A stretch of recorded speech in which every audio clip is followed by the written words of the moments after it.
नमस्ते विद्यार्थियों, NCERT class 12th maths अध्याय 8 समाकलनों के अनुप्रयोग प्रश्न क्रमांक 9 का हल हम देखेंगे। आइए देख लेते हैं। प्रश्न क्रमांक 9 किस प्रकार से हमें दिया है। प्रश्न क्रमांक 9 दिया है, परवलय y बराबर x² एवं रेखा y बराबर मोड के अंदर x से घिरे क्षेत्र का क्षेत्रफल हमें ज्ञात करना है। ठीक है, तो सबसे पहले सवाल में हमें एक परवलय दिया है और रेखा दी है, दोनों को लिख लेते हैं। आइए देखिए, तो प्रश्न क्रमांक 9 जो है आपका, उसका हल है। हल सबसे पहले लिखेंगे हम, दिया परवलय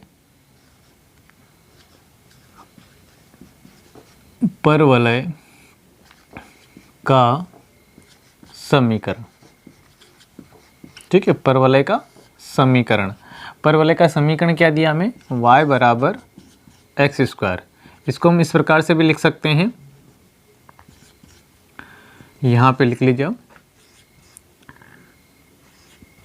x² बराबर y। ठीक है, और क्या दिया हमें, रेखा का समीकरण दिया है। तो रेखा का समीकरण क्या दिया हमें, y बराबर मोड के अंदर x। तो यहाँ पे हम देखें तो ये जो रेखा का समीकरण है, ये एक नहीं है, कितने हैं, दो हैं रेखा के समीकरण। जब यहाँ पे हम देखें तो y बराबर x का जो मान होगा वो 2 होगा। यदि x का मान 0 से बड़ा है तो धनात्मक मान प्राप्त होगा, तो y बराबर x एक रेखा ये हो जाएगी, और यदि x का मान 0 से छोटा हुआ तो ऋणात्मक x हमें प्राप्त होगा, एक रेखा ये हो जाएगी। अब हमें क्या कर लेना है, जो हमें परवलय दिया है वो y अक्ष के सममित हैं, तो यहाँ पे हम जो है पहले आपका चित्र बना देते हैं। ठीक है, तो यहाँ पे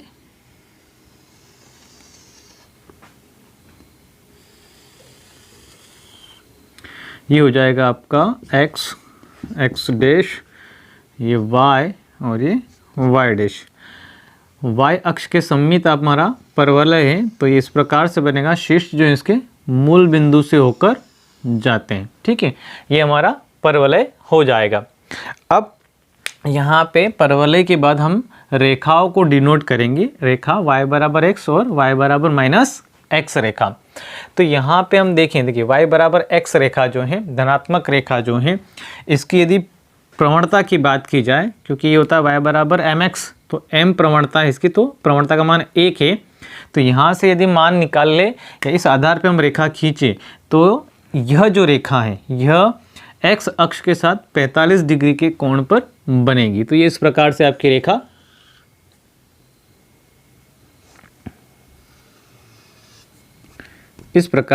रेखा बनेगी। थोड़ा सा इसको सही से बनाते हैं। ये आपका परवलय, और यहाँ से जो रेखा बनेगी वो इस प्रकार से बनेगी आपकी। ठीक है, ये रेखा हो जाएगी y बराबर x। अब ये वाली जो है माइनस, यहाँ पे देखें तो इसकी प्रवणता कितनी है, -m है। यानी यह जो रेखा है यह x अक्ष के साथ लगभग 135 डिग्री के कोण। ठीक है, ये इस प्रकार से आपकी रेखा बनेगी। तो इसको हम भाग को क्या कर देते हैं, छायांकित कर देते हैं। ये वाले भाग को भी हम छायांकित कर देते हैं। अब इसके हम क्या निकाल लेते हैं, बिंदु निकाल लेते हैं। तो यहाँ पे लिखेंगे हम समीकरण 1 में, समीकरण हमें क्या नाम दे देना है, 1 नाम दे देना है। ठीक है, तो यहाँ पे लिखेंगे समीकरण, इसकी बजाय आप समीकरण नाम इसको 1 दे दें। यहाँ पे लिखेंगे हम समीकरण 1 में y बराबर x रखने पर, यहाँ से हम समीकरण 1 में y बराबर क्या रखेंगे, x रखेंगे। तो ये हो जाएगा आपका x² बराबर x। y की जगह हम क्या रखेंगे, x रखेंगे, तो क्या बन जाएगा ये आपका x² बराबर x। जब इसको इधर लाया जाएगा x को, तो ये हो जाएगा आपका एक्स स्क्वायर माइनस एक्स बराबर 0। यहाँ से हम x कॉमन निकाल लेंगे तो ये हो जाएगा आपका x माइनस 1 बराबर 0। तो यहाँ से अगर आगे बढ़ेंगे तो x बराबर 0 और x बराबर कितना मिल जाएगा, हमें 1 मिल जाएगा। तो यहाँ से जब हम y का मान, यदि यहाँ पे देखिए यहाँ से y का मान निकालेंगे तो यहाँ पे रखेंगे हम x की जगह, तो x की जगह यदि 0 रखा तो y का मान क्या मिल जाएगा आपको, 0 मिल जाएगा। यानी हमारे यह जो पॉइंट होंगे यह क्या हो जाएंगे 0,0, ठीक है, ओरिजिन पॉइंट। और यहाँ पर अगर बात की जाए, यहाँ पे हम मान रखेंगे x का 1 तो y का मान भी कितना मिलेगा, 1 मिलेगा। तो इस रेखा के ये वाले जो बिंदु हैं ये क्या हो जाएंगे 1,1 हो जाएंगे। इसको हम नाम दे देंगे। तो ये जो ओरिजिन पॉइंट है ये O हो जाएगा, यह आपका P पॉइंट हो जाएगा, ठीक है। इसी प्रकार से यह हो जाएगा आपका Q पॉइंट हो जाएगा, ठीक है। अब यहाँ पे हम एक त्रिभुज ले लेते हैं, ठीक है। यहाँ से एक सीधी रेखा के साथ एक त्रिभुज बना लेंगे। इसको हम नाम दे देंगे, ये OP, ये Q हो गया। इसको हम नाम दे दें R। क्या नाम दे दिया हमने, R नाम दे दिया। अब इस रेखा के लिए या इस वक्र के लिए हमें नहीं सोचना है, हमें सिर्फ इस वाले वक्र पे, इधर वाले वक्र पे काम कर लेना है। तो देखिए यदि यहाँ का क्षेत्रफल अगर निकल आता है तो इसका हम दुगना कर देंगे। तो ये क्षेत्रफल ये क्षेत्रफल समान ही है, तो इसका निकल आया तो इसका हम क्या कर देंगे, दुगना कर देंगे। तो हमें दोनों का क्षेत्रफल, दोनों तरफ का क्षेत्रफल हमें प्राप्त हो जाएगा। अब यहाँ पर हमें ये करना है कि सबसे पहले तो हमें इस त्रिभुज का क्षेत्रफल निकाल लेना है, ठीक है। किसका निकाल लेना है, त्रिभुज का। यह जो हमें दिख रहा है त्रिभुज आपका, यह जो रेखा है y बराबर x वाली रेखा, और ये जो है ये इससे हमें निकाल लेना है। तो यहाँ पर अगर बात की जाए, देखिए यहाँ पे तो x अक्ष पे इसके r के अगर में निर्देशांक की बात की जाए तो x अक्ष पे 1 इकाई चला और y अक्ष पे 0। तो इसके निर्देशांक भी हम यहाँ से प्राप्त कर सकते हैं कि इधर कितने चले हम, 1 इकाई चले हैं, ठीक है। क्योंकि देखिए यहाँ पे इसके भी कितने हैं, तो ये 1 और यहाँ पे y पे भी 1 चले होंगे तभी ये यहाँ पे मिल रहा है। तो ये 1 और y पे हम नहीं चले हैं, तो ये क्या हो जाएगा आपका, r के निर्देशांक क्या हो जाएंगे, 1,0 हो जाएंगे।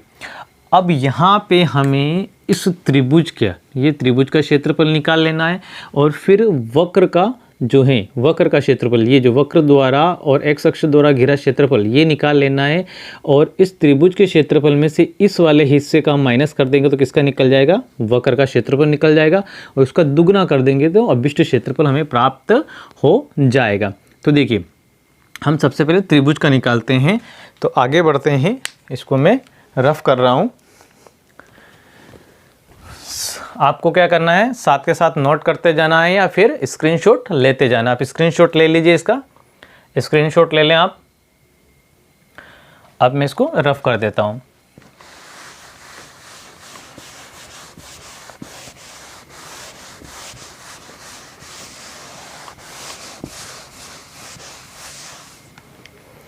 अब हमें यहाँ पे रेखा और x अक्ष द्वारा घिरे क्षेत्र का क्षेत्रफल ज्ञात करना है।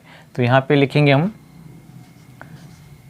रेखा y बराबर x, इस वाली रेखा की हम बात कर रहे हैं। तो y बराबर x तथा x अक्ष पर x बराबर 1 से घिरा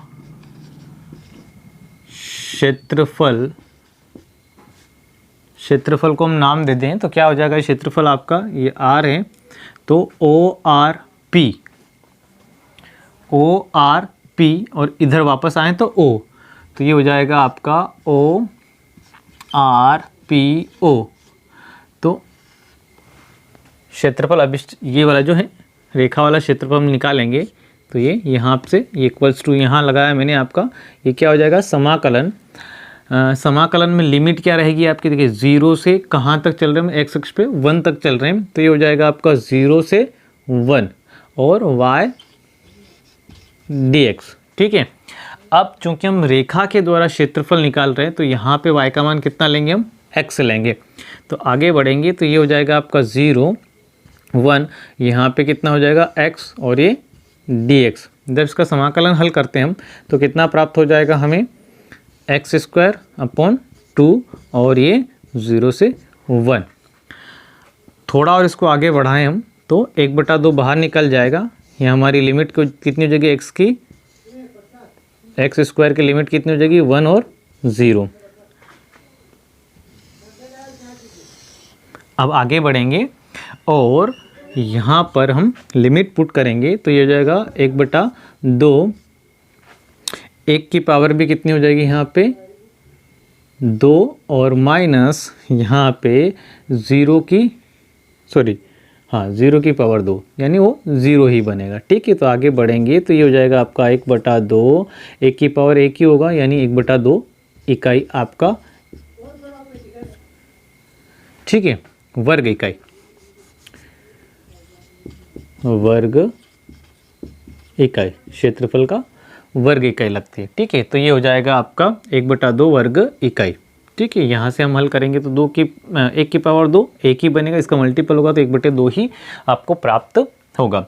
अब ये तो निकल गया हमारा, ठीक है, त्रिभुज का। अब हमें क्या करना है, इस वक्र द्वारा घिरे और इस कोण के बाकी के जो हिस्सा है x अक्ष द्वारा घिरे और ये जो लंब है आपका, ये इसके द्वारा घिरे क्षेत्र का क्षेत्रफल हमें क्या करना है, ज्ञात करना है। ये वाला हिस्से की बात हो रही है, ये वाला जो हिस्सा बच रहा है बाकी का हिस्सा, इसकी हम बात करें तो यहाँ पे जब इसको हम नाम दें तो यहाँ पे एक और नाम दे देना अपने को, ORP Q हो जाएगा, इसको S नाम दे दें यहाँ पे बीच में, ताकि जब हम नाम डिनोट करेंगे तब दिक्कत हमें ना आए। तो इसको यहाँ पे S नाम दे देना है। ठीक है, आगे बढ़ते हैं हम और आगे बढ़ के ये वाला जो पद है मैं रफ कर रहा हूँ, आपको इसको स्क्रीनशॉट ले लीजिए आप।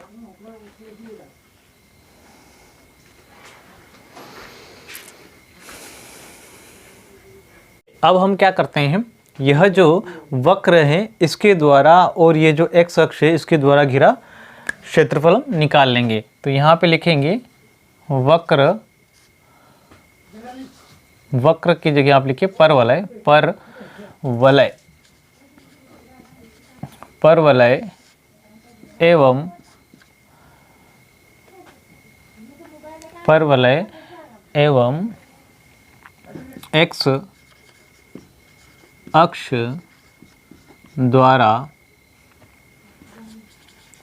घिरा क्षेत्रफल, इसको भी हम नाम देंगे तो क्षेत्रफल का नाम क्या हो जाएगा, ORPS। ठीक है, वापस इस प्रकार से ये आ जाएगा आपका, तो क्या हो जाएगा ORPSO।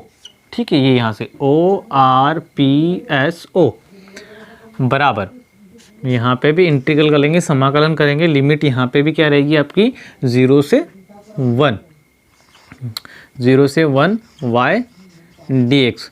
यहाँ पे हमें समीकरण किसका लेना है, परवलय का समीकरण लेना है। तो परवलय का समीकरण क्या है आपका, y बराबर x²।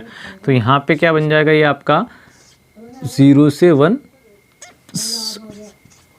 x का y का मान परवलय वाला लेना है, क्योंकि परवलय के लिए निकाल रहे हैं। तो क्या हो जाएगा x² dx। ठीक है, यहाँ से जब हम आगे बढ़ेंगे तो ये हो जाएगा आपका, इसको जब हम हल करते हैं तो ये बनेगी हमारी x की पावर 3/3। ठीक है, और ये लिमिट हो जाएगी 0 से 1। अब यहाँ पे जब हम लिमिट रखेंगे तो ये बनेगा हमारा, यहाँ पे लिमिट रखेंगे तो ये बन जाएगा 1/3, तो हम बाहर निकाल लेते हैं, 1/3 बाहर निकलेगा तो क्या बनेगा 1 की पावर 3 माइनस 0 की पावर 3। ठीक है, और आगे बढ़ते हैं तो ये हो जाएगा आपका 1/3, 1/3, 1 की पावर 3 मतलब 3 ही होगा, 1/3 और 1 की पावर 3 मतलब 1 ही होगा। इसका मल्टीपल करेंगे तो यहाँ पे हमारा क्या मिलेगा, हमें 1/3 ही मिलेगा, 1/3 ही प्राप्त होगा। तो यहाँ पे हमें कितना हो रहा है प्राप्त, 1/3 वर्ग इकाई। अब हमें अभिष्ट क्षेत्रफल निकाल लेना है। ठीक है, तो अभिष्ट क्षेत्रफल क्या हो जाएगा आपका, अभिष्ट क्षेत्रफल बराबर जो क्षेत्रफल हमारे पास आएगा इन दोनों को घटाने पर, यानी त्रिभुज वाले में से परवलय वाला यदि हम माइनस कर देंगे ये वाला, तो जो क्षेत्रफल आएगा उसका दुगुना करना है। तो 2 गुना, यहाँ पे क्या लिखेंगे, यह जो क्षेत्रफल निकाला था हमने ये किसका था, ORPO, ORPO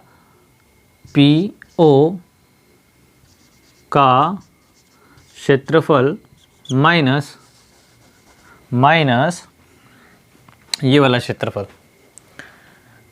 ORPSO का क्षेत्रफल। तो यहाँ पे ये हो जाएगा 2, इसका क्षेत्रफल कितना मिला हमें, 1/2 माइनस इसका क्षेत्रफल कितना है 1/3। तो यहाँ पे हम जब आगे बढ़ेंगे तो जगह 2 इसका एलसीएम ले लेंगे तो ये हो जाएगा 6।